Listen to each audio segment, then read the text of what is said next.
Allah yang turun ke dunia dan telah memilih setiap kami umat-Mu Tuhan. Bahkan Engkau begitu rindu untuk hidup di tengah-tengah kami umat-Mu. Jamah kami dengan firman-Mu Tuhan.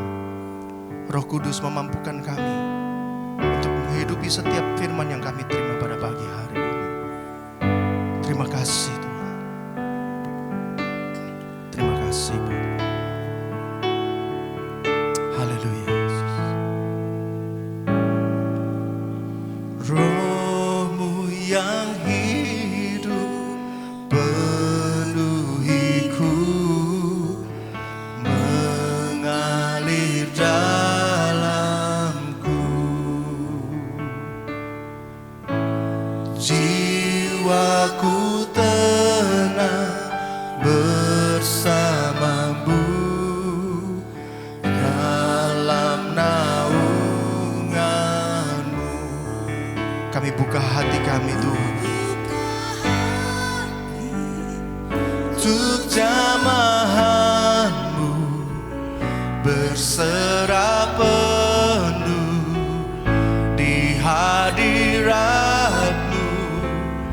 Kau ambil alih seluruh hidupku di altar-Mu, menyembah-Mu.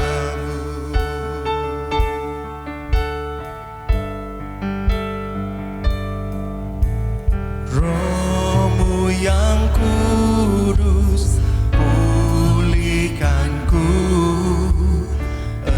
Engkaulah damaiku.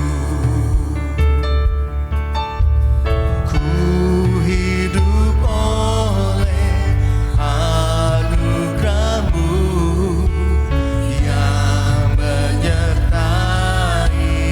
yang menyertaiku. Mari sambil bangkit berdiri, naikkan pujian ini. Kami buka hati kami Tuhan, hati untuk jamahan, berserah penuh di hadirat-Mu.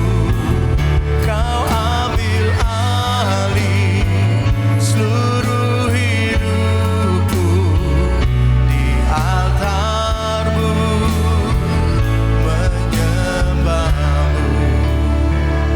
Ku buka hati untuk jamahan-Mu, berserah penuh di hadirat-Mu. Kau ambil alih seluruh hidupku di altar-Mu, di altar-Mu, di altar-Mu, di altar-Mu, di altar-Mu, menyembah-Mu.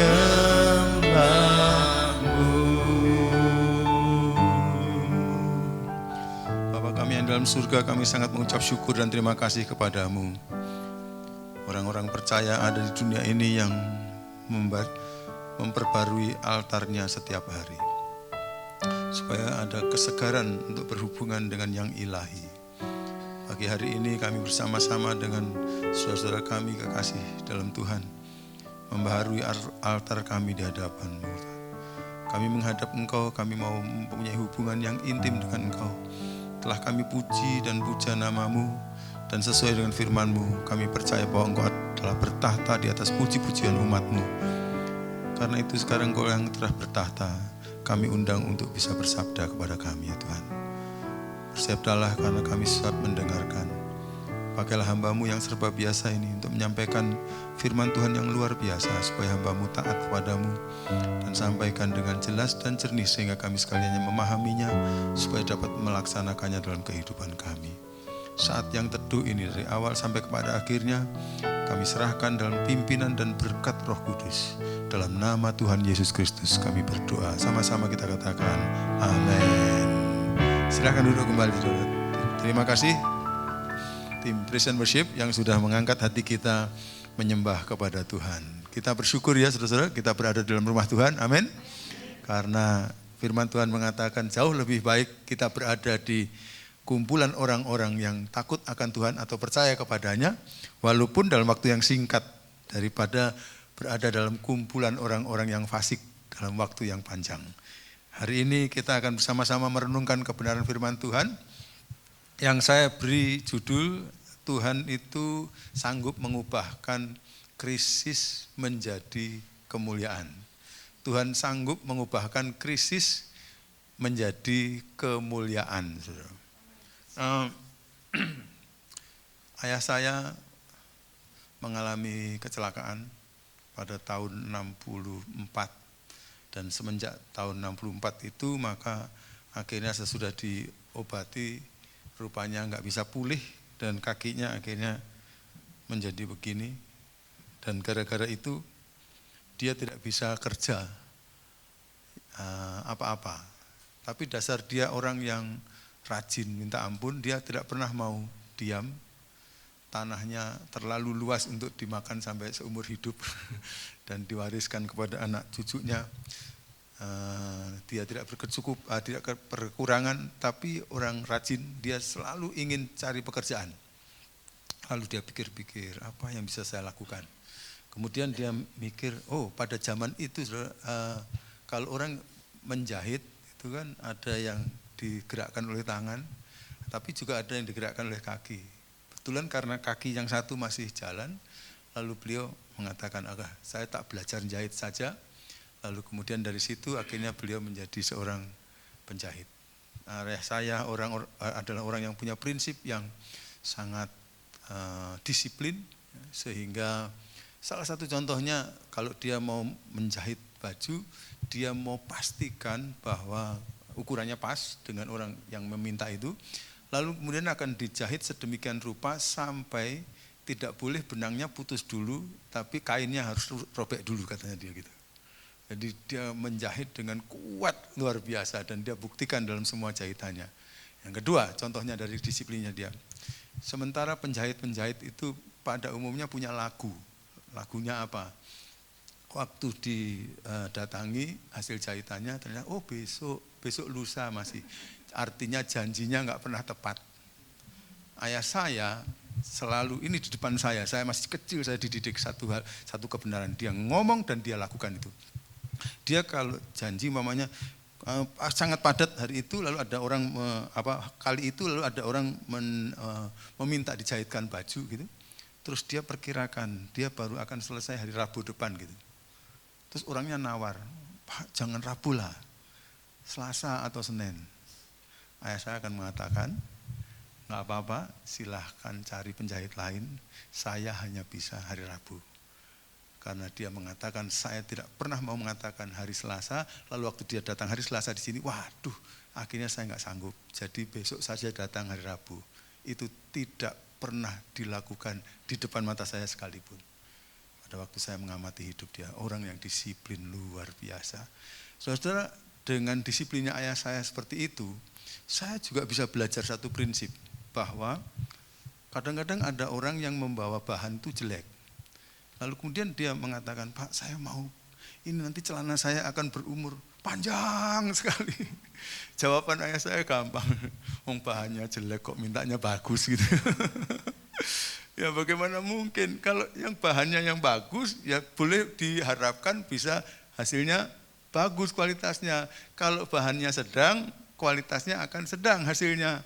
Kalau jelek, ya hasilnya paling ya jelek. Saya jamin benang saya tidak akan putus sebelum kainnya robek. Tapi kain ini tidak bisa menjamin berubah kualitas.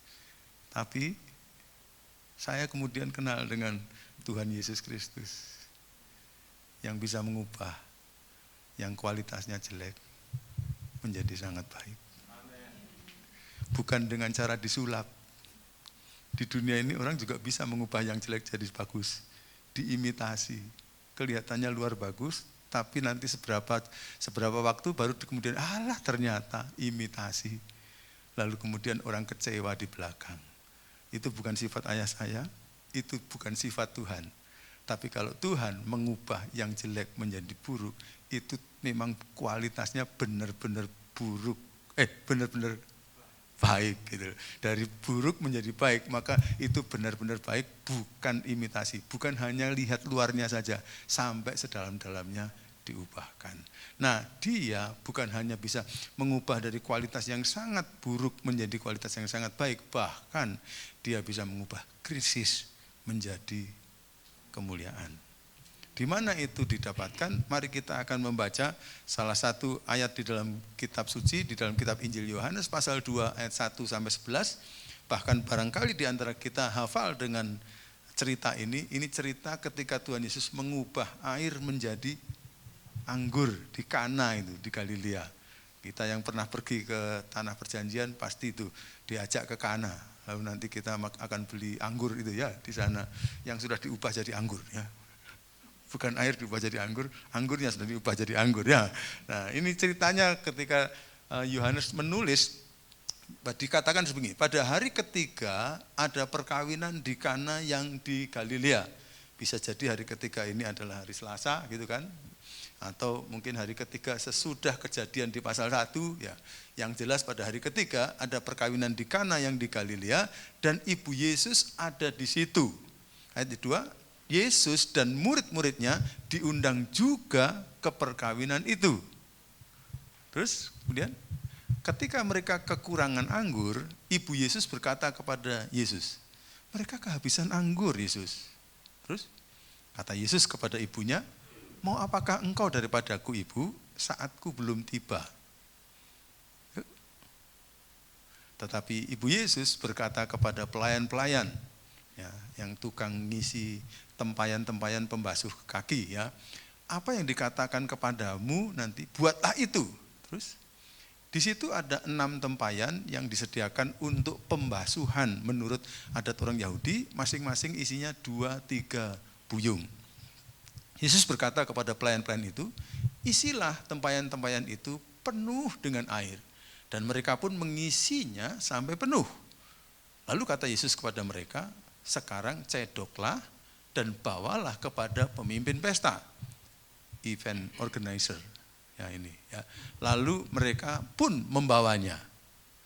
Setelah pemimpin pesta itu mengecap air yang telah menjadi anggur itu, keterangannya, dan ia tidak tahu dari mana datangnya, tetapi pelayan-pelayan yang mencedok air itu mengetahuinya, maka si pemimpin pesta itu, event organizer itu memanggil mempelai laki-laki. Agak marah dia dan berkata kepada mempelai laki-laki, setiap orang menghidangkan anggur yang baik dahulu dan sesudah orang puas minum, barulah yang kurang baik. Akan tapi engkau ini bagaimana kok menyimpan anggur yang baik sampai sekarang? 11 kesimpulannya ditulis oleh Yohanes. Hal itu dibuat Yesus di Kana yang di Galilea sebagai yang pertama dari tanda-tandanya atau mujizatnya, dan dengan itu Yesus telah menyatakan kemuliaan Allah.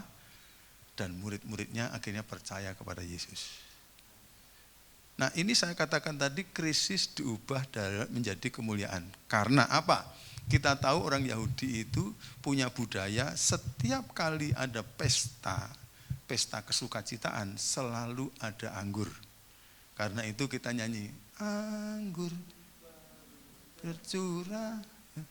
Nah, itu yang bagian depan, anggur sukacitamu. Ya gitu kan? Karena anggur itu adalah lambang adanya sukacita gitu. Jadi kalau kematian nggak akan disuguhkan anggur ya. Tapi ini pernikahan, jadi sukacita, makanya anggur. Dan orang-orang Yahudi juga punya kebiasaan ya, anggur yang kelas mana yang disajikan itu sebenarnya merefleksikan, memantulkan keluarga itu kualitas mana gitu. Kalau ningrat ya anggurnya itu anggur yang bagus sekali kualitasnya. Ya, sebenarnya lebih memabukkan itu barangkali ya. Tapi kalau orang jelata barangkali anggurnya diencerkan supaya cukup. Tapi tetap anggur supaya kelihatan sukacita gitu kan. Nah, kalau anggur tahu-tahu habis di tengah-tengah pesta, ada 2 nama yang akan tercoreng, akan hancur namanya. 1, keluarga itu.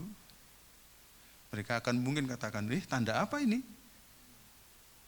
Pernikahan akan terjadi apa ini? Anggur habis di tengah-tengah pesta. Sukacitanya habis di tengah jalan barangkali. Yang kedua, yang hancur namanya adalah event organizer. Siapa ini event organizernya, pemimpin pestanya? Gak usah lagi diundang nanti. Itu hari terakhir karirnya dia. Dengan kata lain saya katakan ini krisis gitu maksud saya itu. Di sini maksud saya krisis itu. Nama baik keluarga itu dipertaruhkan kalau nggak ada solusi malam itu, kira-kira gitu. Demikian juga event organizer itu. Tapi syukurlah dalam cerita ini akhirnya justru krisis itu diselesaikan dan krisis itu waktu penyelesaiannya bahkan mendatangkan kemuliaan bagi Allah itu. Itu yang tertinggi kan, karena bisa krisis diselesaikan tapi tidak mendatangkan kemuliaan bagi Allah. Ini krisis diselesaikan lalu mendatangkan kemuliaan bagi Allah, akibatnya lebih hebat lagi. Orang-orang yang ada di situ akhirnya percaya kepada Yesus. Kalau orang melihat kemuliaan Allah lalu percaya kepada Yesus, itu tujuan dari semua mujizat yang akan ada di muka bumi ini. Tapi seorang pakar Alkitab namanya Dr. Merrill Tenney juga mengatakan begini, di sini Yesus sedang menunjukkan ketuhanannya dan ketuhanannya ditunjukkan dengan bahwa Dia adalah Tuhan yang mengatasi kualitas. Mengapa demikian? Karena air yang diubahkan oleh Yesus menjadi anggur tadi, kita tahu rahasianya. Dia adalah air pembasuhan kaki. Karena orang Yahudi kalau pesta kita tahu itu, mereka tidak duduk di kursi seperti kita, ya, tapi duduk seperti sandar-sandar itu, seperti yang ada di gambar-gambar kita miliki itu. Lalu sambil makan, mereka sambil menikmati. Tapi kakinya kan akhirnya bisa kena orang-orang yang lain. Kalaupun mereka duduk, kita tahu pada zaman itu orang-orang tidak punya sepatu yang tertutup. Padahal daerah mereka adalah daerah pertanian. Artinya apa? Jalan raya itu bukan hanya untuk manusia, jalan raya juga untuk binatang. Sehingga kemungkinan binatang-binatang kalau sudah nggak tahan, pengen pup gitu, maka di jalan juga mereka pup. Dan ada kemungkinan saja orang-orang yang jalan-jalan di jalan raya itu akan nginjek itu. Makanya kalau mereka ada pesta mesti disediakan gentong di depan, supaya sebelum mereka masuk ke ruang pesta mereka mesti basuh kaki dulu. Saya bertanya, mungkinkah air basuh kaki ini dicarikan air yang paling bening dan akan direbus dengan kekuatan 100 derajat Celcius? Tidak. Kalaupun air itu agak kotor-kotor sedikit, bisa dipakai? Bisa. Dibedakan dengan aqua yang kita minum. Betul kan? Kalau untuk mandi, antara aqua sama basuh kaki gitu. Ya, kita mulai mikir, maksud saya ini air kualitas yang nggak usah baik-baik gitu loh. Tapi menariknya di tangan Yesus itu tidak hanya diubahkan menjadi air dengan kualitas yang baik, tapi diubahkan menjadi anggur. Anggur itu kualitasnya lebih baik dari air. Tapi anggurnya bukan anggur kualitas jelek, tapi anggurnya anggur kelas baik. Dari mana kita tahu?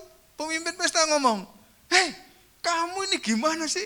Kamu katanya sudah serahkan pesta ini untuk saya pimpin. Kok kamu masih simpen anggur? Malah anggur yang baik baru kamu keluarkan malam-malam begini. Ini memalukan saya. Nanti di tempat kita ini ada budaya, sore-sore biasanya anggurnya bagus. Makanya orang kalau datang itu mau bowoh itu ya, maunya sore supaya dapat anggur yang bagus. Makin malam dicampuri gitu loh ya, supaya makin encer gitu loh. Ini di tengah-tengah malam tahu-tahu justru keluar anggur yang kualitas nomor 1. Kamu ini mau menjatuhkan nama saya apa? Tanpa mengetahui bahwa itu adalah, dengan kata lain, anggur yang dijadikan oleh Yesus dari air basuh kaki ini, rupanya kualitasnya luar biasa hebat. Di tangan Yesus ada seorang penjahat kelas kakap yang diubahkan menjadi seorang yang lembut, hatinya luar biasa. Orang itu khotbah di Indonesia sini tahun 91-an dan saya menerjemahkan dia. Asal dari Singapura.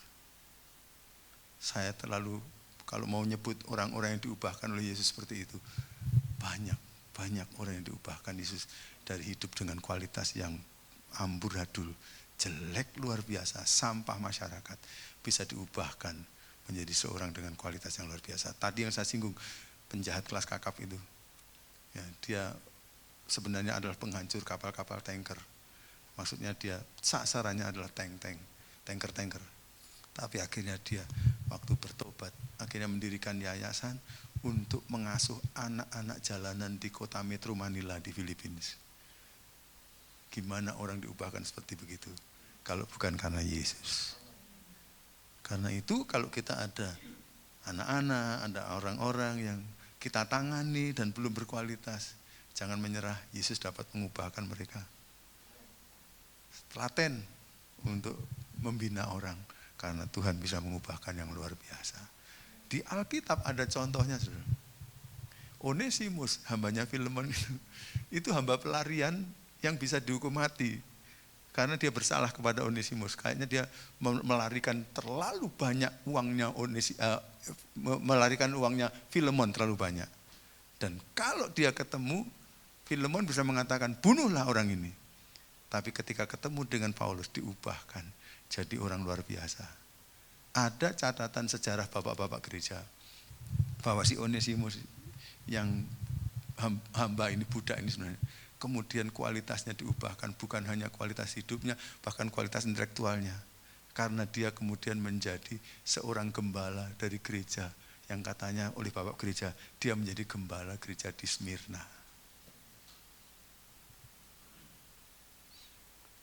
Budak pelarian residivis bisa diubahkan menjadi gembala gereja abad mula-mula. Bisa. Di tangan Yesus bisa diubahkan. Nah, itu adalah harapan bagi kita. Kalau demikian berarti karena dia dapat mengubahkan krisis menjadi kemuliaan, kualitas buruk menjadi kualitas baik. Tapi dari teks firman Tuhan ini sendiri, ya, kita juga bisa mempelajari dinamikanya, yaitu dengan cara bagaimana itu proses perubahan terjadi. Dan mungkin ini bisa kita pelajari sebagai bagian pesan dari firman yang kita baca ini kepada kita. Bagaimana supaya krisis bisa diubahkan jadi kemuliaan bagi Tuhan. Bagaimana suatu kondisi kualitas yang sangat buruk bisa diubahkan menjadi kualitas yang super bagus. Saya hanya akan mengajak kita merenungkan 3 perkara saja. Di ayat yang kedua dikatakan, Yesus dan murid-muridnya diundang juga ke perkawinan itu. Cerita ini tidak pernah ada kalau tidak ada Yesus di situ. Cerita ini ada gara-gara Yesus ada di situ.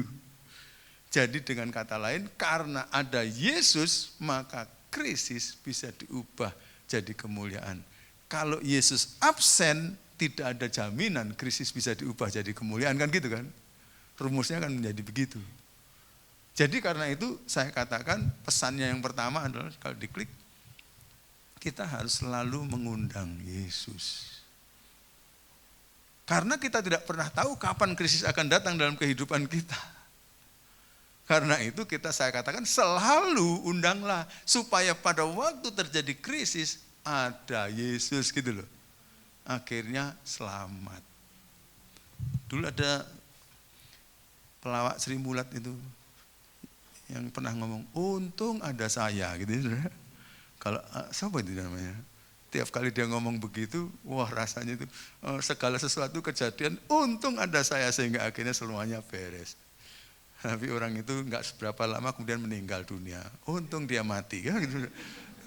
Kalau Yesus enggak pernah mati sehingga dia selalu bisa menjadi harapan kita. Selalu mengundang Yesus. Itu sebabnya kenapa sih dalam disiplin kehidupan rohani orang percaya, orang Kristen itu dimaui supaya kalau bisa setiap hari itu, apakah pagi kah atau malam, buat disiplin untuk selalu berdoa setiap hari. Buat disiplin selalu baca kitab suci. Karena ketika firman-Nya kita baca dan renungkan, kehadirannya nyata. Ketika kita berdoa, doa itu berarti bersama-sama bercakap-cakap dengan Dia. menyadarkan kita bahwa kita sangat perlu dengan Dia. Tuhan sebenarnya enggak seperti Allah-Allah atau ilah-ilah yang untuk mengundang itu kita bahkan perlu nyakiti diri kita dan sebagainya. Dia itu digambarkan dalam Alkitab, bahkan dia selalu berada di depan pintu dan mengetuk. Waktu saya lihat Wahyu pasal 3 itu, saya rasa kasihan kadang-kadang. Sebenarnya kita yang butuh Yesus, tapi Yesus yang mengetuk-mengetuk. Kenapa sih kok sampai begitu itu? Manusia itu loh. Padahal dia jelas-jelas butuh Yesus, tapi dia rasa gak butuh Yesus gitu loh. Sehingga Yesus perlu sampai mengetuk-mengetuk. Dengan kata lain sebenarnya fasilitas itu selalu tersedia. Hanya kita saja yang kadang-kadang tidak mendapatkan berkat dari fasilitas yang tersedia itu. Karena kita tidak membukakan pintu itu bagi Dia. Betapa luar biasanya kalau tiap hari kita selalu menjalin hubungan yang intim dengan Dia. Membaca Alkitab, saudara, membaca buku-buku pahlawan-pahlawan iman, ada ciri yang sama dari semua orang yang berkenan kepada Tuhan, yaitu mereka membangun hubungan pribadi yang intim dengan Tuhan. Dan apabila kita membangun hubungan yang pribadi yang intim dengan Dia, kita itu enggak panikan. Karena kita sadar di sini ada Yesus. Kalau kita suka panikan itu, persoalannya kita enggak sadar bahwa Yesus ada di situ. Dan Dia yang menciptakan semuanya, alam semesta. Sehingga apa sih yang kita perlukan? Hikmat untuk menciptakan ada pada Dia. Kalau kita perlu hikmat pun Dia ada gitu. Apalagi materi yang Dia ciptakan. Dia bisa menciptakan dari yang tidak ada menjadi ada. Jadi kurang apa kalau ada Yesus? Sejak tahun 74 saya mengenal Yesus. Dan sampai sekarang saya merasa saya tidak perlu meninggalkan Yesus. Karena saat-saat ketika saya membutuhkan, Dia ada dan Dia menolong. Saudara-saudara beberapa kali mendengar kesaksian-kesaksian saya. Dan saya membutuhkan dan Dia ada, Dia menolong. Kelahiran Ayu sudah tahu ya, akan membawa nyawa mamahnya. Saya minta dari Tuhan, Tuhan saya minta nyawa mamahnya dan nyawa anaknya utuh. Gitu. Dibuat oleh Tuhan suatu kejadian di mana akhirnya Ayu lahir dengan selamat dan menyelamatkan mamahnya juga. Untuk kelahiran Bagus pada waktu itu gejalanya hampir sama dengan Ayu, yaitu tekanan darah istri saya naiknya minta ampun sampai 200. Padahal istri saya punya kecenderungan darahnya rendah sekali, 100 gitu, 110 gitu. Bisa naik seperti itu. Lalu ketika Bagus mau dilahirkan, ini langganan saya bilang. Waktu Ayu dulu terjadi tekanan darah istri saya naik, tapi begitu mau pembukaan Tuhan bikin pembukaannya cepet, sementara tekanan pas turun, lalu pas tekanannya rendah, anaknya lahir, setelah itu balik lagi naik, gak apa-apa, selamat semua. Lalu kemudian, oh Tuhan itu main-main. Ya kira-kira 3 tahun yang lalu dia buat begitu, sekarang Bagus begini juga. Nanti saya tahu lah. Ternyata tidak. Ternyata tekanan darah istri saya tidak kunjung turun. Malah karena pada waktu itu dokter teman kami itu pas sakit flu berat, akhirnya harus diserahkan kepada seorang lain yang kami nggak kenal. Dan karena kalau ini anak Tuhan masih sama-sama kita mau berharap kepada Tuhan, saya ajak berharap. Tapi ini katakan, wah gak bisa Pak. Harus operasi. Tahun 98 semua harga lipat kali ganda, biaya untuk operasi dan segala sesuatunya lipat hampir 10 kali. Saya nggak siap, tapi Tuhan siapkan. Setiap kali kamu bayar, Tuhan selalu siapkan. Tuhan selalu siapkan. Kalau ini ceritakan detail nanti kita pulang jam 12. Tapi lebih baik saya ngomong jujur saja kejadiannya. Tiap kali mau bayar, Tuhan sediakan. Salah satunya itu, saya menerjemahkan seorang pendeta KKR di Surabaya dari Jakarta. Beberapa, 2 minggu kalau nggak salah, terus di Surabaya. Terus dia datang dengan rombongannya termasuk majelisnya. Jadi di samping saya diberi pemberian kasih oleh gereja itu, majelisnya itu nggak tahu tergerak ketika saya cerita bahwa istri saya hamil. Lalu dia katakan, ini adalah untuk kelahiran anakmu. Karena di amplop ditulisi untuk kelahiran anak saya, nggak saya buka-buka. Saudara. Ngerti maksud saya? Moga-moga sudah ngerti. Dolar. Pada waktu Krismon, nilai tukar dolar naik. Belum saya buka. Dan pada waktu itu saya buka. Luar biasa. Ini potensinya 7 kali lipat daripada kalau saya tukarkan pada waktu dia beri kepada saya. Kok bisa-bisanya itu saya simpen saja. Dan pada waktu itu, saya sebenarnya mohon maaf, agak hampir lupa dengan pemberian itu. Tapi ingat, begitu ada tukar dolar meningkat, ingat, dolar tak buka. Tuhan itu punya cara yang macam-macam. Untuk cerita sebagian saja gitu maksud saya. Untuk cerita sebagian. Tuhan punya cerita. Kalau Yesus ada, nggak panikan kita. Amin. Nggak usah panik, nggak usah panik, nggak usah panik. Yang termasuk membawa keselamatan, saya sudah pernah saksikan kalau nggak salah. Saya mengadakan perjalanan misi ke Timor Leste, dulu masih menjadi bagian dari Indonesia. Saya melayani KKR Youth Camp kaum muda dengan cukup berhasil, sehingga akhirnya saya diajak ke satu pulau, Pulau Atauru namanya, yang 90% anggotanya itu adalah warga jemaat kami. 90% penduduknya itu adalah warga jemaat kami. Harus naik perahu kecil, hanya cukup 3 orang. Datang ke sana, waktu 2 malam saya, atau 3 malam saya pimpin KKR, pada malam terakhir Tuhan kerja dengan luar biasa sampai akhirnya doa itu ada di rumah-rumah. Besok paginya saya dijadwalkan sebelum jam 9 saya harus sudah pulang ke Dili dari Atauru itu, naik perahu yang kecil yang hanya untuk 3 orang itu. Gara-gara mereka sudah datang pagi-pagi sambil doa, sambil nangis-nangis, kehadirat Tuhan nyata, lalu saya jadi ikut arus mereka, saya melayani mereka lagi pagi itu. Pendeta yang menemani saya, Pak, sebelum jam 9 harus lewat, sebelum jam 9 harus pergi. Sampai akhirnya saya mendoakan mereka lebih dari jam 9. Jam 9 lebih 30. Baru kami naik perahu. Sudah tahu apa yang terjadi. Ombak itu ada di atas gini 5 meter, di 4 meter. Sehingga akhirnya perahu penuh dengan air. Pendeta yang menyertai saya, kemudian di tengah-tengah itu saya sambil nguras air di perahu kecil itu ya, gedek itu. Ini lautan lepas. Pak Gadut bisa renang. Saya ngomong, enggak bisa. Begitu saya bilang enggak bisa, dia pucat, saudara, karena dia diserahi oleh pendeta-pendeta di sana untuk menyelamatkan saya, mengikuti perjalanan saya supaya saya dipastikan selamat. Dia lebih pucat sehingga dia enggak bisa mengeluarkan air.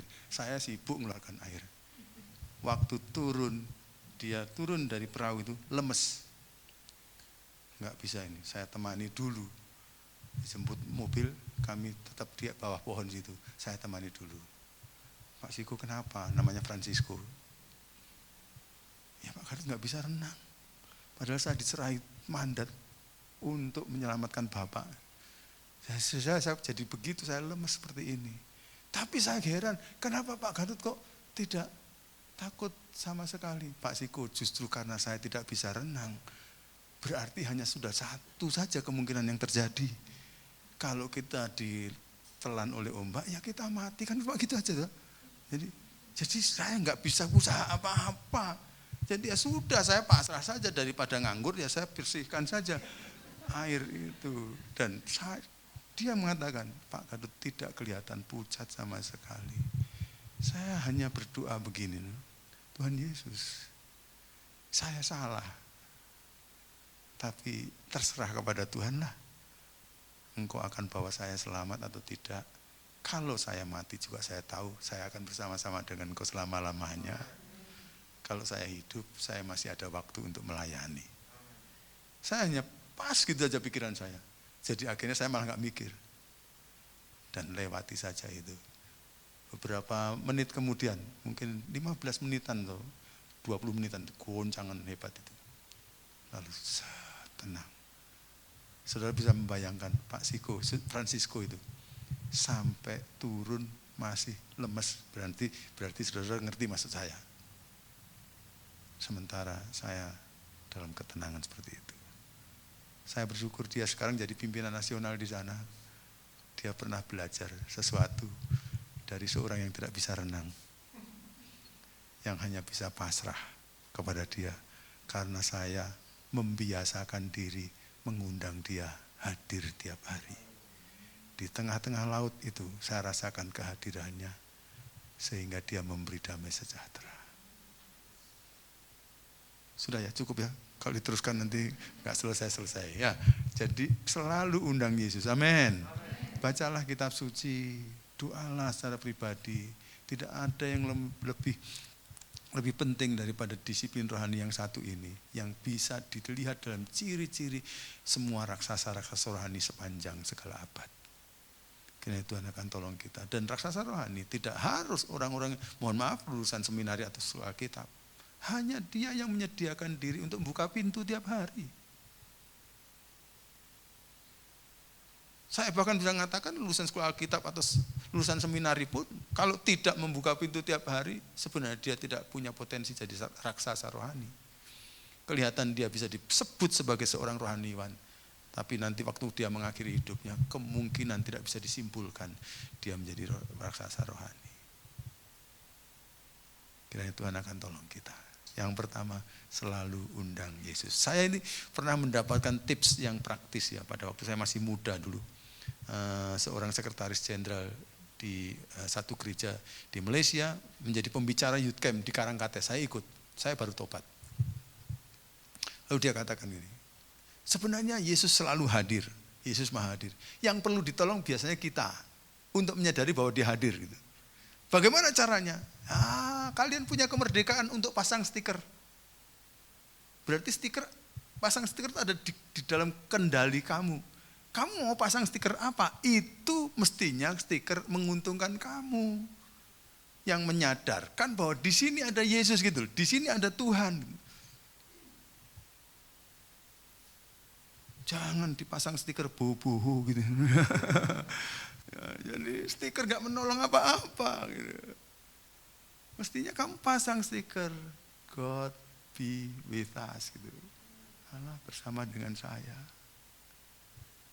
El Shaddai. Stiker-stiker itu bisa menolong. Lalu dia katakan, saya punya kebiasaan. Saya suka traveling di Malaysia, melayani ke pelosok-pelosok. Tape yang saya bunyikan di mobil harus saya pastikan menolong saya menyadari Tuhan hadir di sini. Daripada lagu-lagu yang nggak menyadarkan Tuhan hadir, saya setel itu dan saya ditolong. Jadi ada cara-cara kita menolong diri kita. Kalau Tuhan kan maha hadir, persoalannya pada kita kan, dan di situ biasanya kita jadi panik. Dan mari kita akan jadikan Tuhan hadir dan kita undang dia dan sadari dia hadir. Lalu hidup kita jadi tenang. Nomor 2, kalau dia sudah kita undang, ayo datang, maka dia nanti akan berfirman, dia akan berbicara. Ya taati 100%. Kalau kita taati 100%, di situ berkatnya akan jadi buat kita. Nah, perhatikan sekarang ya, kejadiannya, mereka kehabisan anggur. Di tengah-tengah kehabisan anggur, Ibu Yesus diundang dalam perkawinan itu, ya. Ada yang mengatakan kayaknya ini sanak familinya Ibu Yesus, sanak familinya Maria, bisa jadi ya. Kan Maria berasal dari Nazaret. Yesus sendiri dibesarkan, kemudian memilih untuk bergerak di kota Kapernaum. Ya, sehingga dia dikenal sebagai Nazaret dan Kapernaum, Yesus itu. Tapi mereka diundang, Ibu Yesus diundang, lalu Yesus juga diundang. Waktu mereka kehabisan anggur, Maria tahu Yesus bisa menolong, walaupun belum berbuat mujizat pada waktu itu. Karena waktu kelahirannya sampai besar itu banyak mujizat terjadi. Jadi dia ngomong, Yesus, mereka kehabisan anggur. Yesus jawab, mau apa engkau ibu daripadaku, waktuku belum tiba. Nah, ketika begitu, maka Maria menyiapkan pelayan-pelayan yang ada di situ. Ya, ini anak buahnya event organizer, dia itu bagian yang ngisi air pembasuhan tadi. Tapi kayaknya dia ngomong kepada pelayan-pelayan yang lain, termasuk ini juga. Nanti apa saja yang dia suruh, lakukan. Itu rahasianya. Saya dari kecil sampai sekarang saya menyaksikan anak ini. Nanti apa saja yang dia suruh, lakukan. Sudah tahu. Yesus datang kepada pelayan-pelayan yang bagian itu, nanti ada yang bagian lain, tolong isi tempayan-tempayan itu penuh dengan air. Siapa ini? Orang Nazaret. Bukan kepala event organizer. Kok suruh-suruh saya? Sebenarnya pelayan-pelayan itu bisa marah. Ini orang luar kota, suruh-suruh saya, seolah-olah saya nggak tahu kerjaan saya. Saya tahu kok tanggung jawab saya. Ngisi air kalau sudah kosong, tapi kan belum kosong. Suruh ngisi sampai penuh. Untungnya mereka sudah dipesan oleh Maria dan taat. Jadi waktu disuruh isi penuh. Setelah itu suruh cedok. Tadi kalau perhatikan ada 4 kata itu. Isi, penuh, cedok, bawa kepada pemimpin pesta. Makanya saya tulis di sini taat 100%, bukan separuh-separuh. Dibawa kepada pemimpin pesta, masih air. Begitu sampai di tangan pemimpin pesta, bisa-bisa airnya kok dicicipi. Karena berubah-ubah jadi anggur. Saudara pernah membayangkan nggak? Kalau taatnya nggak 100%. Isi, sampai penuh. Ini menusuk perasaan saya. Orang luar kota suruh-suruh saya. Tak isi deh. Gara-gara Maria saja, aku mau ngisi. Sampai 1/4 saja. Waktu berubah jadi anggur, dia menyesal setengah mati. Tapi karena dia taat 100%, semua kata kerja, bahkan kata sifat juga dilakukan oleh orang ini. Semua firman Yesus dilakukan 100%, maka hadiahnya juga 100%. Anggur ini adalah anggur kualitas nomor 1. Seperti tidak pernah dicampuri sama air sedikit pun. Yang dibuat oleh Yesus ini. Taat 100% itu penting buat kita. Ada banyak kesaksian mengenai ketaatan 100%. Dan pada kali-kali tertentu baca firman gitu ya. Kayaknya, aduh, gimana saya bisa membuktikan kalau ini benar gitu ya. Ya, saya tidak memastikan ini adalah harus rata di semua gereja, tapi saya dididik ketika masuk dalam kekristenan ini, saya dididik bahwa dari hasil kerjamu itu sebenarnya Alkitab mengatakan bahwa kamu harus berikan 10% untuk pekerjaan Tuhan. Oke, sejak saya kenal Tuhan, karena pengajaran pertama yang datang yaitu ya sudah saya berikan. Dan hamba Tuhan menekankan juga bahwa Tuhan akan mencukupkan kebutuhanmu. Ya, saudara, beberapa kali mendengarkan kesaksian saya ini ya bukan bodoh-bodoh amat ya. Saya pernah jadi juara SD 4 kelas atau 4 SD negeri. Waktu di SMPK Yohanes Gabriel saya juga juara dari semua waktu lulus. Waktu SMA saya nggak perlu bayar uang sekolah karena saya termasuk siswa yang bagus gitu.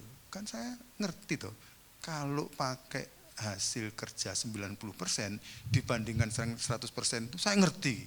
Pasti lebih cukup 100%. Saya ngerti itu. Tapi nggak tahu ya, ketika saya dididik oleh guru-guru saya itu, saya sejak awal dalam hidup saya memastikan bahwa ini tanda pengakuan kepada Tuhan bahwa seluruh 100% ini adalah berkat daripadamu. Tuhan, saya cuma ngasih 10% saja ya. Kenapa saya mengatakan kok cuma 10%? Karena ayah saya punya tanah. Ketika tanah itu disewakan kepada orang untuk digarap, ayah saya tidak mendapatkan 90% hasil.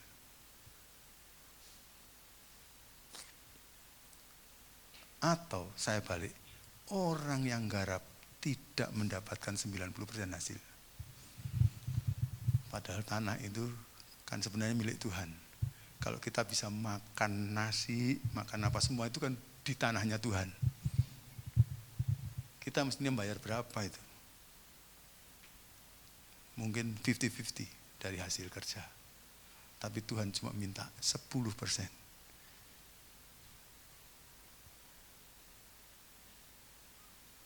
Orang yang garap tanah ayah saya tidak pernah memberi kepada ayah saya cuma 10% dari hasil, enggak ada. Karena dia menyadari pemiliknya adalah dia. Tuhan itu hanya mengingatkan sebenarnya 10% bahwa semuanya itu milik Tuhan. Akui bahwa, oh enggak, saya kerja keras. Saudara, sorry, kalau saudara dibuat tidak sehat aja, kita enggak bisa hasilkan apa-apa. Saya tahu dokter punya peran. Tapi saya percaya bahwa kesehatan sepenuhnya Tuhan yang menentukan. Termasuk kematian dan kehidupan. Sehingga kalau kita bisa kuat, itu kan sebenarnya berkat Tuhan. Segala sesuatu pada dia. Dia cuma minta kita mengakui bahwa hidup saya ini sebenarnya adalah karena Tuhan. 10%. Saya lakukan. Nah, kalau mau disaksikan, akhirnya akan terjadi kesaksian-kesaksian di mana Tuhan membuat kecukupan secara ajaib dalam kehidupan ini. Karena kewajiban kita hanya taat 100% saja. Pelayan-pelayan punya hak marah. Pelayan-pelayan punya hak tidak taat kepada perintah Yesus, karena Yesus bukan kepala of event pada waktu itu. Tapi mereka taat, mereka ternyata terima berkat full. Moga-moga kita akan ditolong Tuhan untuk menjadi taat kepada Dia. Dan dalam ketaatan selalu saya mendapatkan berkat itu. Saudara, yang paling saya rindukan dalam hidup saya sebagai berkat Tuhan terbesar itu apa sih? Keselamatan anggota keluarga saya. Tidak ada yang lebih besar dari itu. Karena kami dulu seluruhnya bukan anak Tuhan. Sehingga ketika saya sudah selamatkan agak lebih awal daripada saudara-saudara saya dan ayah ibu saya, kerinduan saya hanya itu. Tapi menarik, untuk menyingkatkan cerita yang sebenarnya dinamikanya panjang luar biasa. Saya ini dulu dipanggil Tuhan untuk masuk sekolah kita tuh enggak mau. Saya sudah larikan diri, tapi akhirnya Tuhan masih berbicara, ayolah jadi pendeta. Lalu akhirnya saya masuk sekolah kitab. Ayah saya itu orang yang sulit sekali dipertobatkan. Tapi untuk membuat cerita yang panjang menjadi singkat, 1 bulan sebelum saya wisuda di Sati, ayah saya jadi anak Tuhan. Ketaatan saya itu dihadiahi hadiah yang luar biasa yang saya rindukan. Lalu saya menggembalakan jemaat. Jemaatnya berkembang tiap tahun 2 kali lipat perkembangannya. Saya dipandang berhasil oleh Badan Pengurus Daerah. Di tengah-tengah keberhasilan saya diputus, disuruh sekolah ke Filipina. Saya mengatakan itu pasti bukan kehendak Tuhan, bos-bos saya gitu. Saya katakan, kehendak Tuhan pasti di sini berbuah-buah lebat kok saya gitu. Tapi kemudian mereka katakan, enggak, ini kamu mau di sekolah lanjut. Akhirnya saya minta waktu, berikan waktu saya. Saya bisa dapat kepastian bahwa ini adalah kehendak Tuhan. Karena yang paling saya takuti adalah hamba Tuhan tidak hidup sesuai dengan kehendak Tuhan gitu. Jadi saya bertanya, adalah sesuatu yang akhirnya meyakinkan saya. Orang barangkali sebut visi, tapi saya lihat aja lah, pikir-pikir gitu aja. Dan dari itu saya yakin bahwa ini kehendak Tuhan. Lalu saya tinggalkan Indonesia, saya lanjut ke Filipina. 6 bulan sebelum saya selesai di Filipina, kakak saya yang nomor 1 jadi anak Tuhan. Jadi dalam hidup saya ini tiap kali Tuhan minta apa, kalau saya turuti, hadiahnya adalah hadiah yang terbesar bagi saya, yaitu keselamatan anggota keluarga saya. Buat saya uang 3 miliar itu tidak melebihi keselamatan kakak saya.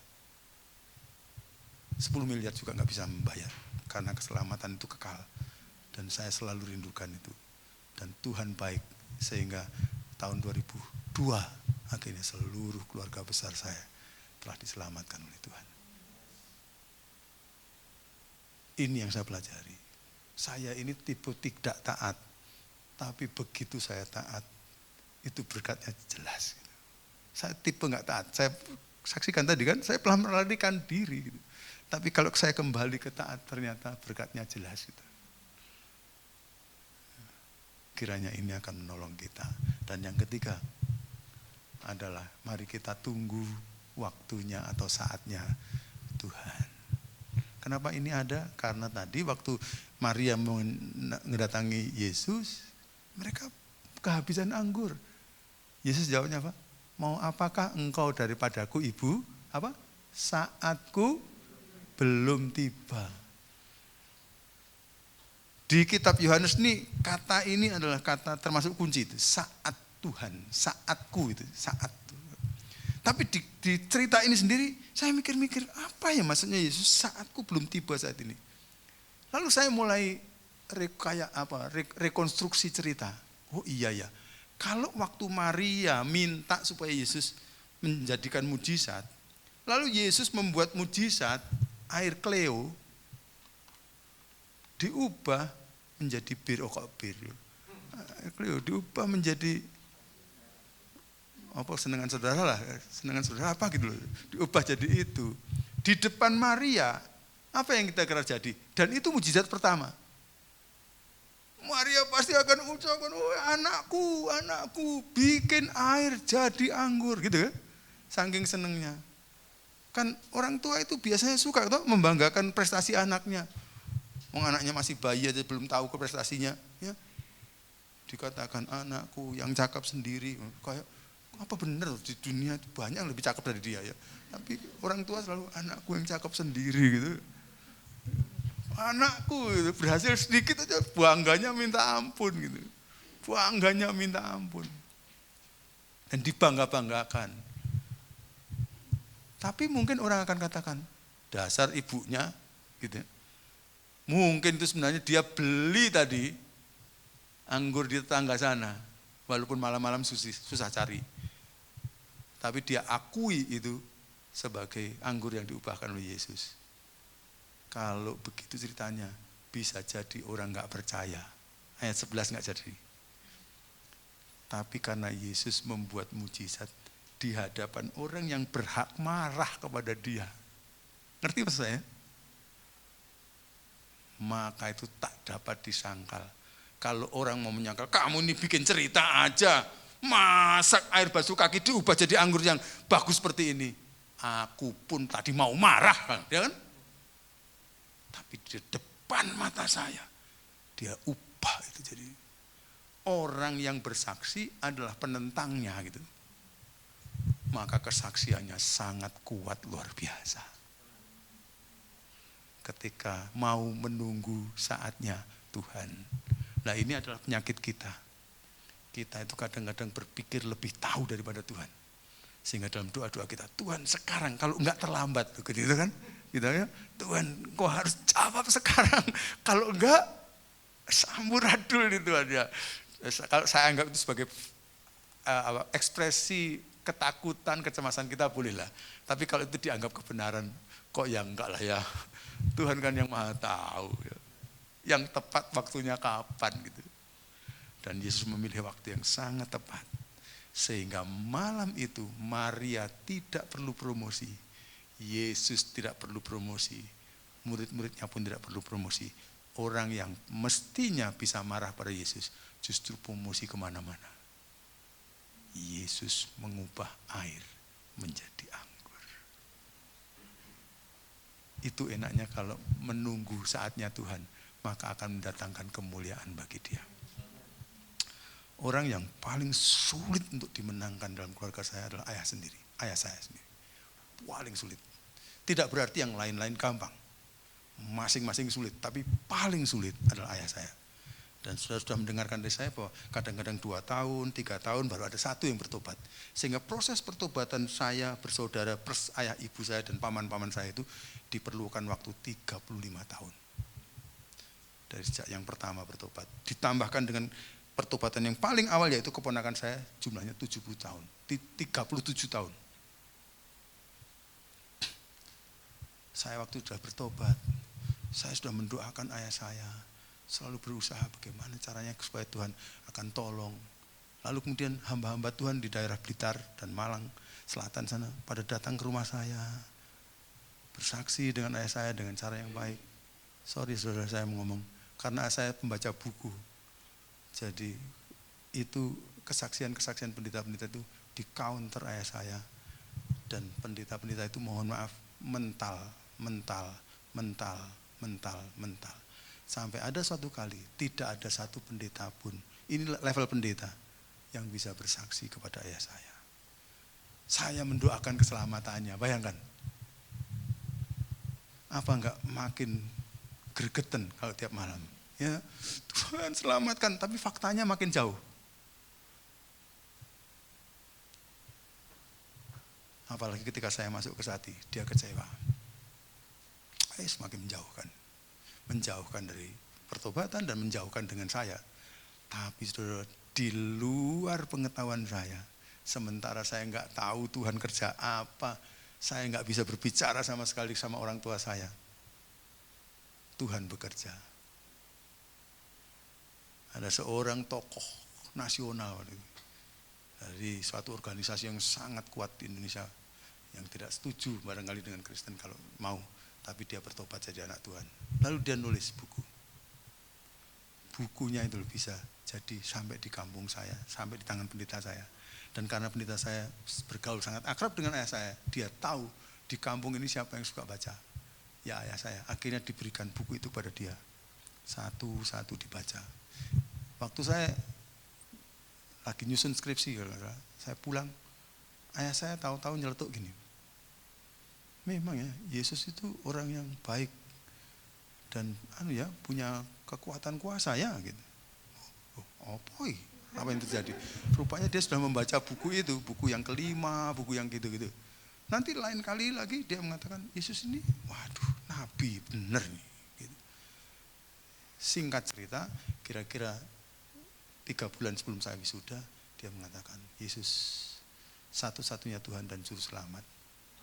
Ternyata dia sudah membaca bukunya seorang bergelar doktor tadi, sampai buku yang ke-17. Dan buku itu yang menaklukkan beliau. Dan karena beliau agak terpandang, maka beliau nggak bisa langsung pergi ke gereja. Akhirnya beliau simpan imannya. Dia berdoa di rumah kepada Yesus sebagai pengikut Yesus. Di luar masih kelihatan bukan pengikut Yesus, tapi di dalam tiap malam dia berdoa kepada Yesus. Sampai suatu kali dia gregetan sekali. Yesus, saya ini kok seperti ikan tapi di luar air gitu. Saya mau seperti ikan-ikan yang lain lah di dalam air. Maksudnya apa? Berada dalam persekutuan orang-orang percaya. Tapi apa alasan saya untuk melangkahkan kaki pergi ke kebaktian di gereja Yesus? Gak ada. Ujuk-ujuk saya ke sana, langsung saya diprotes anak buah saya. Gini, Yesus, saya sudah membaca bukunya orang ini. Saya sudah membaca Alkitab sekarang. Engkau bisa menyembuhkan segala macam penyakit. Jadi karena itu tolong Yesus. Kalau nggak ada cara, saya diberi penyakit. Itu ayah saya. Dan saudara dengar dari saya, Tuhan murah hati. Sehingga ayah saya tahu-tahu mendapati bahwa tidak bisa kencing, ada batu. Lalu dari telinga ini keluar cairan yang berbau busuk gitu, liquid. Terus tahu-tahu bagian kanan dari tubuhnya ini nggak bisa digerakkan. Sementara kami sedih, ayah senyum-senyum.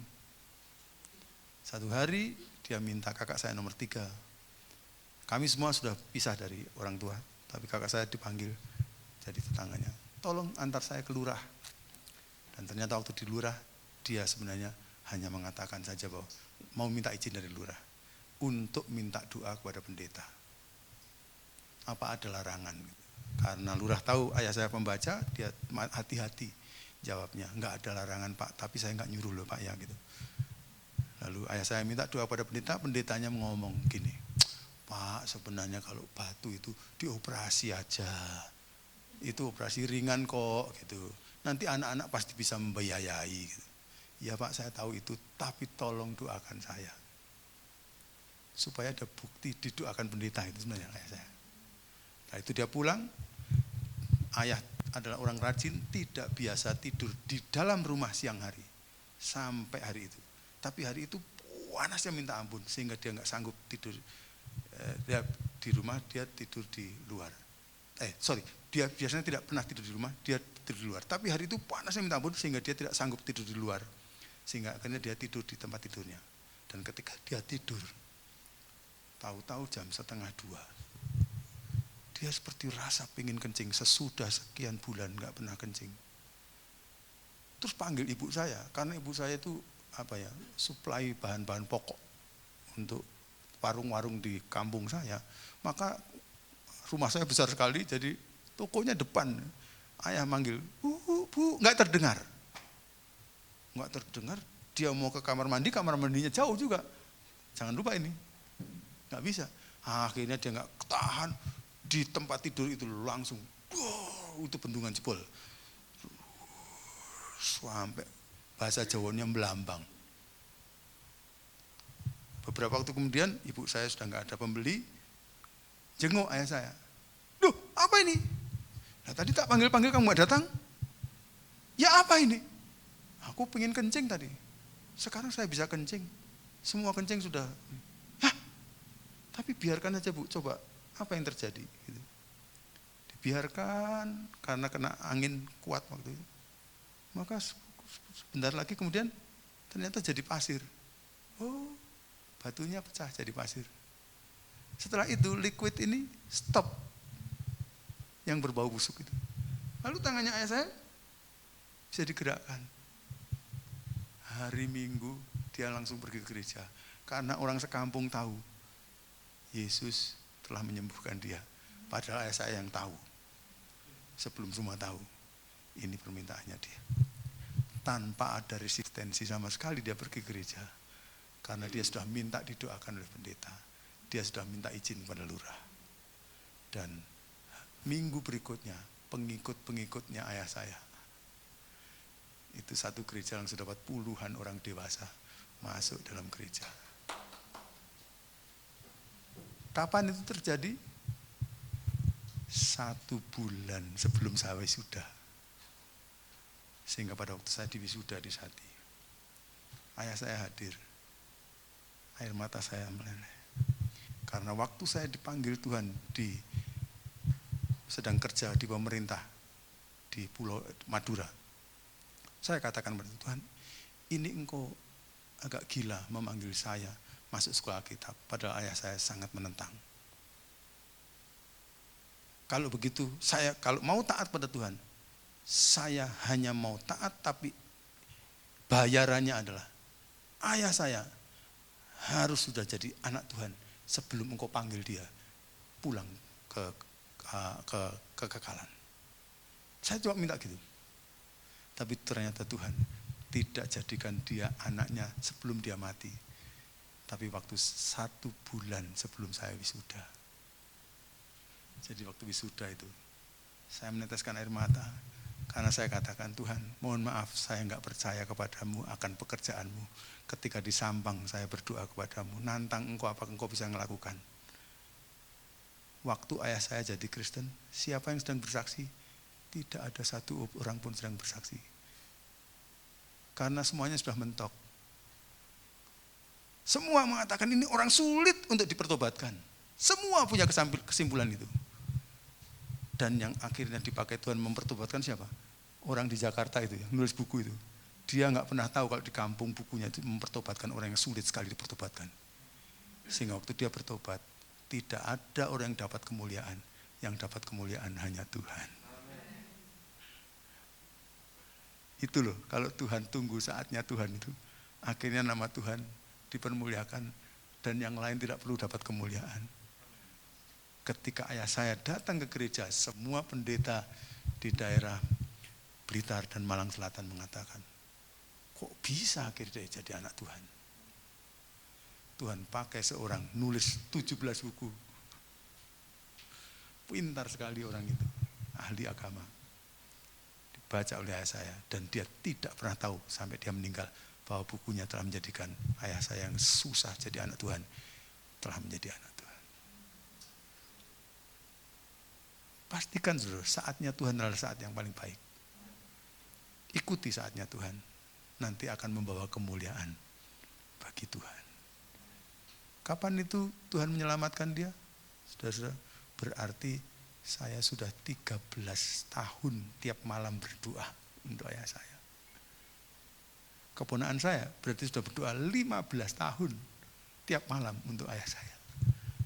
Tahun-tahun ke-6, tahun ke-7, tahun ke-5 itu kami sudah ngomong tapi nggak percaya kalau ini sudah jadi, saking sulitnya. Apalagi, sudah ngerti sekarang, pertobatan kakak saya nomor 3 yang paling akhir tahun 2002. Itu berarti ada yang sudah berdoa untuk dia selama 35 tahun tiap malam. Udah bosen doa. Kadang-kadang mengucapkan tapi nggak percaya dalam hati. Sampai begitu, saking jenuhnya. Tapi Tuhan tahu menyelamatkan pada saatnya. Menjawab doa pada saatnya. Saya tidak bisa ceritakan detail kepada kakak saya. Sudah terlalu lama saya khotbah. Cukup sampai di sini.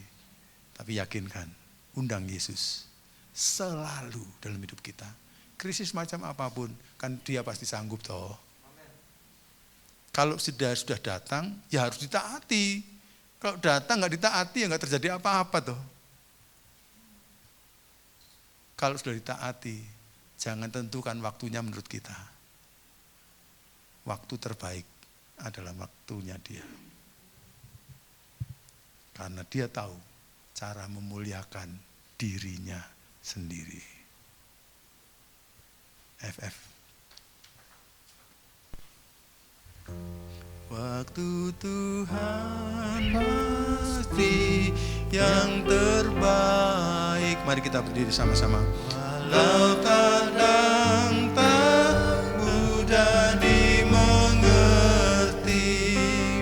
lewati cobaan, ku tetap percaya waktu Tuhan pasti yang terbaik. Nyanyikan dengan iman. Waktu Tuhan pasti yang terbaik,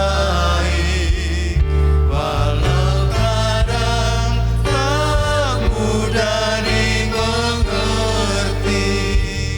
lewati cobaan, ku tetap percaya waktu Tuhan pasti yang terbaik. Tidak banyak yang ingin saya ucapkan sebelum kita berdoa. Kalau saudara-saudara adalah orang-orang yang mau berkomitmen untuk selalu meminta Tuhan dan menyadari Tuhan hadir selalu dalam hidupmu. Dan kalau Tuhan hadir, saudara-saudara bertekad untuk mentaatinya. Baik dari firman-Nya yang tertulis atau firman-Nya yang dibisikkan oleh Roh-Nya ke dalam hati kita. Dan kalau saudara taat, mau taat 100%. Lalu setelah itu saudara-saudara mau supaya saatnya Tuhan sendiri yang menentukan. Bahkan mungkin ada di antara kita yang mungkin mendoakan sesuatu yang penting dalam hidupnya. Sudah 5 tahun, sudah 6 tahun, sudah 7 tahun. Saudara-saudara, saya pernah merasa jenuh untuk berdoa. Satu pokok doa itu.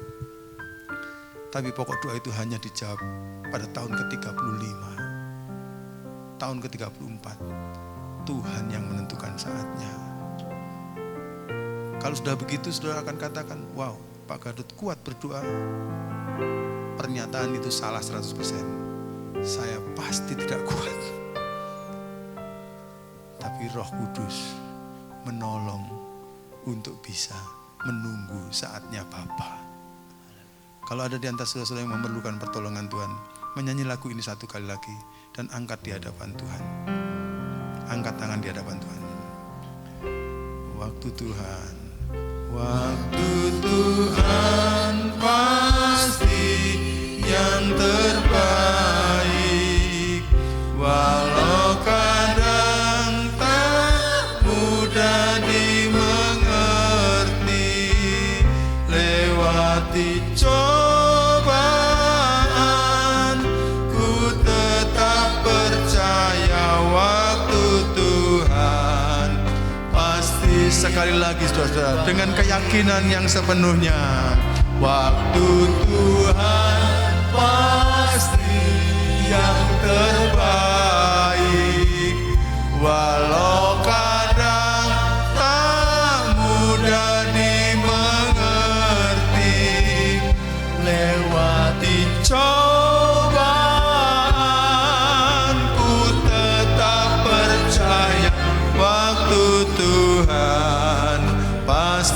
yang terbaik. Waktu Tuhan, waktu Tuhan, pasti yang terbaik. Waktu Tuhan, waktu Tuhan, pasti yang terbaik. Tuhan, tolonglah kami supaya kami dapat selalu menjadi pelaku-pelaku dari firman-Mu, dan hamba-Mu melihat tangan-tangan yang diangkat. Tuhan, kalau Engkau sudah menunjukkan kesetiaan-Mu kepada hamba-Mu dan keluarga hamba-Mu, hanya percaya satu hal, bahwa Engkau tidak pernah berubah dulu, sekarang, dan selamanya. Dan Engkau akan menolong saudara-saudaraku yang mengangkat tangan pada pagi hari ini. Engkau akan menjawab pada waktunya untuk memberi kemuliaan yang tertinggi bagi Engkau dan kebaikan yang terbesar bagi kami. Ke dalam tangan-Mu kami serahkan segala kemuliaan, karena hanya Engkau yang patut menerimanya. Dalam nama Tuhan Yesus kami berdoa. Sama-sama kita katakan amin. Beri kemuliaan pada Tuhan dan silakan berdoa.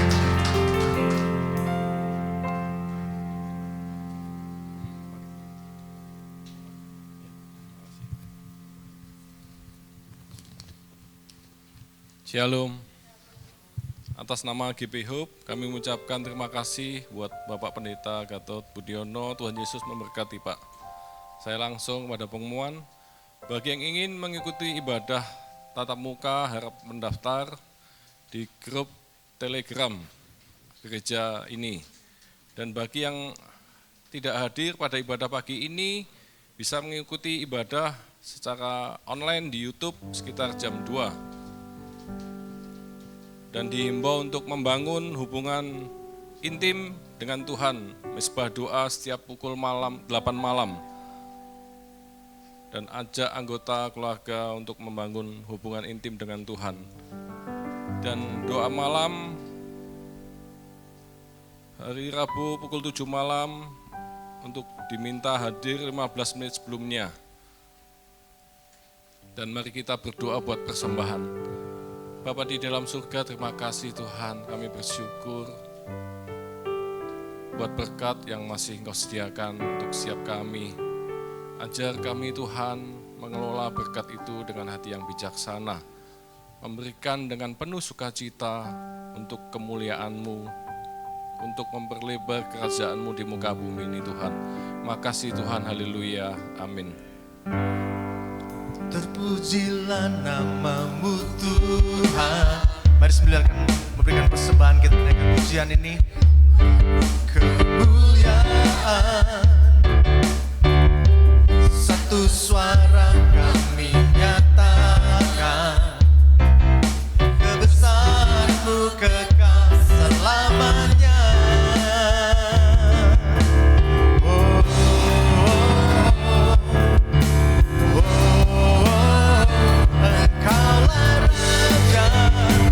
Atas dunia yang menghancurkan kutuk dan membebaskan jiwa, kami bersorak bertepuk tangan. Engkau Tuhan berjaya dan memerintah untuk selamanya, dan memerintah untuk selamanya. Kami undang Bapak Ibu. Dan memerintah untuk selamanya. Mari kita tutup ibadah pagi ini dengan doa. Bapa di dalam surga, terima kasih Tuhan buat waktu, kesempatan, kesehatan masih Engkau beri pada setiap kami di tempat ini. Kami bersyukur Tuhan boleh berhimpun di tempat ini, memuji, menyembah-Mu. Makasih Tuhan, terlebih-lebih Engkau berkati setiap kami umat-Mu di tempat ini dengan kebenaran firman-Mu. Kami bersyukur Tuhan untuk pola-pola keselamatan Engkau kerjakan di dalam kehidupan setiap kami Tuhan Yesus. Kami bersyukur Tuhan, Engkau telah memanggil dan memilih kami. Terima kasih Tuhan. Engkau menjadikan yang tidak ada menjadi ada, yang tidak mungkin menjadi mungkin. Engkau yang memanggil kami dari gelap menuju terang-Mu yang ajaib. Makasih Tuhan Yesus, kami berkomitmen pagi ini Tuhan. Kami mau hidup di dalam ketetapan-Mu, dalam setiap jalan-jalan-Mu Tuhan. senantiasa mengundang Engkau hadir dalam hati dan kehidupan kami sepenuhnya, dan mentaati Engkau Tuhan sepenuh hati kami. Dan dengan kesabaran yang Kau beri, menanti setiap janji-janji-Mu terjadi atas setiap kami. Karena itulah keindahan bagi setiap kami. Kau buat sesuatu segalanya menjadi indah seperti yang Kau mau, Tuhan. Makasih Bapa, kami bersyukur, kami berdoa untuk Bapak Pendeta Gatot. Pakai hidup beliau Tuhan lebih lagi Tuhan. Pelayanannya, pengembalaannya, itu menjadi saksi dan terang serta berkat-Mu Tuhan. Tanda-tanda ajaib menyertai hidupnya. Berkati istri serta anak-anak beliau Tuhan. Kami minta berkat yang sama untuk Gembala Kering Pak Hari, hati hamba, hati Bapa, dalam pelayanannya, dalam pengembalaannya, dengan kesabaran penuh yang daripada-Mu Tuhan, menuntun setiap umat-Mu di tempat ini Tuhan, menjadi pribadi yang seperti Engkau mau Tuhan. Kami bersyukur Tuhan. Makasih Bapa, berkati istri dan anak-anak beliau. Kami minta berkat untuk seluruh umat-Mu di tempat ini, seluruh pelayan-pelayan Tuhan di tempat ini. Jadikan kami alat bagi kemuliaan-Mu di akhir zaman Tuhan, secara militan. Makasih Tuhan Yesus, jadikan kami saluran kasih-Mu, saluran kebenaran-Mu Tuhan. Untuk hidup kami boleh maksimal kok dipakai oleh-Mu Tuhan. Roh Kudus beri kemampuan setiap kami, hikmat, dan curahkan kasih karunia-Mu. Setiap kami mampu melewati masa-masa hidup kami dengan hati yang benar. Hingga di ujungnya hidup kami boleh berbuah lebat dan menyenangkan hati-Mu Tuhan. Kami berdoa untuk Indonesia Tuhan. Nyatakan kemuliaan-Mu. Hujani bangsa ini dengan hujan pertobatan keselamatan Tuhan. Engkau landa negeri ini dengan hati yang takut akan Tuhan. Makasih Bapa, berkati seluruh pemimpin-pemimpin kami yang tertinggi sampai yang terbawah. Dengan kebijaksanaan, hikmat ilahi untuk keputusan yang diambil. Biarlah setiap keputusan yang diambil adalah keputusan yang benar dan tepat buat kesejahteraan rakyat Indonesia sepenuhnya. Makasih Bapa, sebentar kami boleh pulang, kami akan menerima berkat daripada-Mu. Mari kekasih Tuhan, kita angkat kedua tangan kita. Diberkatilah Engkau berlimpah-limpah dengan segala yang terbaik dari Allah Bapa, kasih-Nya yang sempurna di dalam Yesus Kristus, serta kekuatan, pertolongan, dan penghiburan dari Roh Kudus memampukan Engkau untuk hidup di dalam segenap kehendak Allah. Kita yang sudah menerima semuanya itu sama-sama kita katakan, Amin. Tuhan Yesus memberkati.